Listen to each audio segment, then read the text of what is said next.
નમસ્તે મિત્રો, આપ જોઈ રહ્યા છો ભારતીય જનસંદેશ સમાચાર।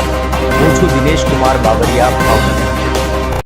નમસ્કાર દર્શક મિત્રો, નવા વિડીયો સાથે આપ સૌનું હાર્દિક સ્વાગત છે। હું છું સોલંકી દર્શના। ભાવનગર જિલ્લાના વાલમધામ ગારિયાધારના મેસરણકા ગામે પ્રાથમિક શાળા ખાતે નવકાંડ ચેરિટેબલ ટ્રસ્ટ મહુવા તેમજ પાલિતાણા સંચાલિત બ્લડ ડોનેશન કેમ્પ યોજાયો હતો, જેમાં હિન્દુ મુસ્લિમ કોમી એકતાના દર્શન જોવા મળ્યા હતા।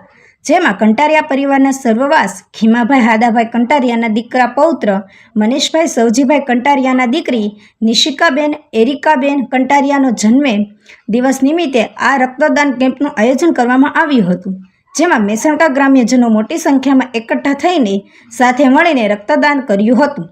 આ રક્તદાન કેમ્પમાં 26 જેટલી બોટલ એકત્રિત થઈ હતી। બ્યુરો ચીફ દિનેશકુમાર બાબરિયા ઘેટી સાથે અહેવાલ રિપોર્ટર મુકેશ એસ કંટારિયા ગારિયાધાર।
जी आपનું નામ?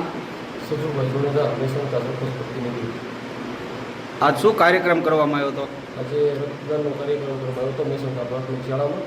અમારા ભાઈ શ્રી મનીષભાઈ કંટારિયાની બેટીનો જન્મદિવસ નિમિત્તે અમે કાર્યક્રમ ગોઠવેલો હતો અને ગારિયાધાર મેસરણકાના ઘણી સંખ્યામાં લોકોએ રક્તદાનમાં ભાગ લીધો છે અને 12 થી 13 બોટલ એકત્રિત થઈ છે અને હજી કામ ચાલુ છે। તો અમે આજે મેસરણકા પ્રાથમિક શાળામાં આ કાર્યક્રમ ગોઠવ્યો હતો અને બધા ધર્મના માણસો બધા વ્યક્તિ આવ્યા હતા અને બધા સહકાર આપ્યો અને રક્તદાનનો કાર્યક્રમ અમારા મેસરણકા